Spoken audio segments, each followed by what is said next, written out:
Hello, happy Christmas week, and welcome to Paper Pages and Possibilities. My name is Christina. I am so happy to have you here today. I hope you are having a wonderful holiday season, and I wanted to share with you a review. It's actually been a little bit since I've done a review, so I wanted to share a book that I've finished and show you what I'm planning to read next. Basically, the book that I had intended and met the goal of making it my read over the Christmas holiday. So, without further delay, I just finished A Court of Wings and Ruin by Sarah J. Maas. This was a very thick read. It is right about 700 pages. And because of its length, it was a challenge to get through. I think only because of its length. Like when I'm reading it, I am very wrapped up and very absorbed in the story. There's always a lot going on. I want to keep turning pages. It's just very daunting to look at and try to get back into. But once I hit about the halfway mark, then it got a lot easier to get myself to get back into it. And I would read this for an hour or two at a time.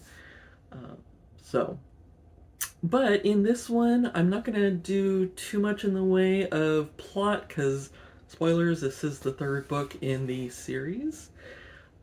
But what we are following here is Feyre. She starts out this book back in the Spring Court, and we follow her as she does a little bit of espionage to help with the overall story arc, which is help the Fae lands to deal with the threat of Hybern and his plan to bring down the wall that separates the Fae lands from the human lands, and this would be the result. This would result in the humans being very basically enslaved, and it would not end favorably for the humans. So this is basically a book about war. It's about the planning for war, the actual battles that take place, the losses that happen. And what I really appreciated in this is Sarah went into the psychological effects of war. She really dug in, like watching like Feyre and several of the Night Court and her sisters having a glimpse to how war impacts each of them as they encounter it from a distance, but also seeing it, being in the middle of it, and just how much that changes you as a person. Like, you're not the same from before and after a war. And she really, I think she does a great job of highlighting that. Some of the descriptions, I really want to, if I ever get the chance, I would love to ask her if she did like some interviews of people who had fought in wars, some war veterans, or like what research she did for that aspect of the book, because to me it felt so real. The emotions, the thoughts going on, just it really hit home. And I think she did a great job of researching that and putting it to paper in a way that really conveys the horrors of war. Uh, the characters, I think she's done a really good job with character development in this book. We're following not only Feyre and Rysand, but several in the Night Court, as well as Feyre's sisters, Nesta and Elaine, and each person is having their own trials and tribulations, their own story arc, and each of them is growing and changing in different ways, and it's very in depth. You really see character development for each of these characters, and that's kind of, for me, it's mind blowing. But I think that explains the thickness of this book. Uh, One is like the story. There's just so much that goes on, so many twists and turns, but she goes into so much depth with most of the main characters in this story, and you really see their character, who they are. Now, back to the twists and turns. There are a lot of plot twists. Many of them, I would say most of them, I did not see coming, especially toward the end. I mean, it just blew my mind. But that made it all better, more enjoyable. So, like, overall, I ended up giving this a 4.5 stars. The only reason I could not do a 5-star is I did feel like the ending was a little too neatly wrapped up into a nice little bow. Like, things fell into place a little too neatly. Granted, there was a lot of buildup, a lot of things that everyone went through before it wrapped up, but it felt a little too neat, a little too, I guess, pre-planned. But that's the only thing that took away from that. But I am really glad I read it. I'm a big fan. I'm jumping on the bandwagon for at least the A Court of Thorns and Roses series. I'm not decided yet on the other series that Sarah has written, mainly because I don't know if the worlds are going to be as interesting to me as this one is. So, but I might give them a peek after I've finished this series.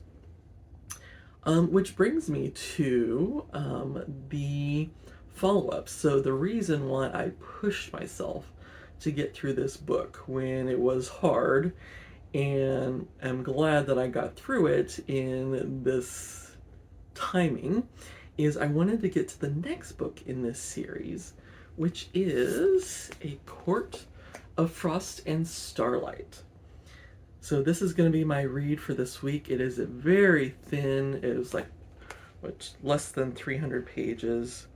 Yeah, 233. So just over 200 pages.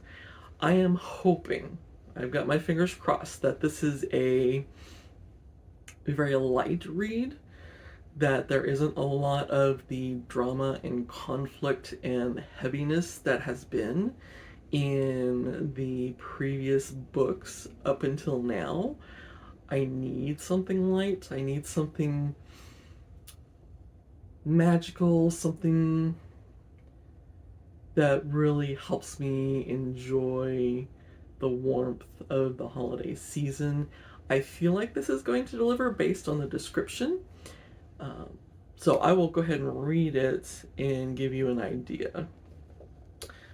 Let's see. Feyre Rysand and their friends are still busy rebuilding the Night Court and the vastly altered world beyond, recovering from the war that changed everything. But winter solstice is finally approaching, and with it the joy of a hard-earned reprieve. Yet even the festive atmosphere can't keep the shadows of the past from looming as Feyre navigates her first winter solstice as High Lady. Her concern for those dearest to her deepens. They have more wounds than she anticipated, scars that will have far-reaching impacts on the future of their court.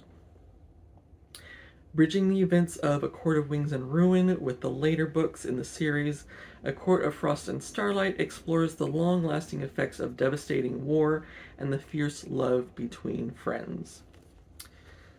So it does sound like there is going to be some depth to it, which I am good with. but I do hope there's a lot of focus on the celebration of the winter solstice, everyone getting a chance to relax. I want to see everyone really be able to enjoy themselves after having gone through so much in book three. But at the same time, you know, the realities of war, it is very hard to get past things that you encounter, that you have to do, that you witness. So I can understand that there is going to be some challenges with the characters in the story. So, but fingers crossed that it's enjoyable. If I get through this, I have another one that I think will be much lighter. I will. Let's see if I. Yeah, it's the autobiography of Santa Claus. I did show that a little while back, but that will be my next one if I get through this one quickly enough.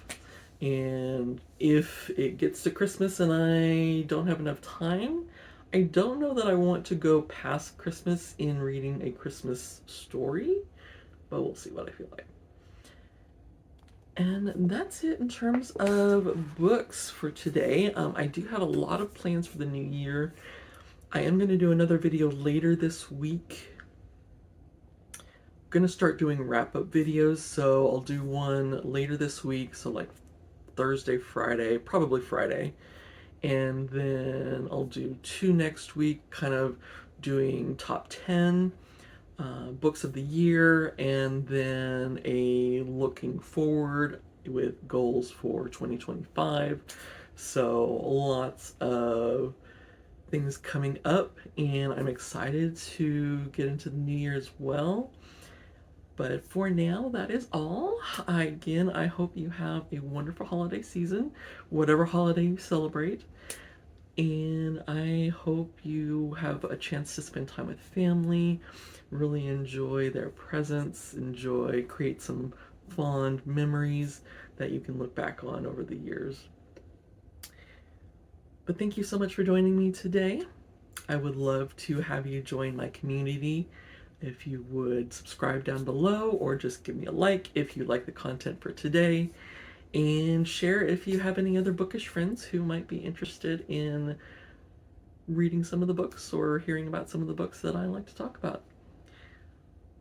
But for now, I hope you all have a great rest of your day and a Merry Christmas.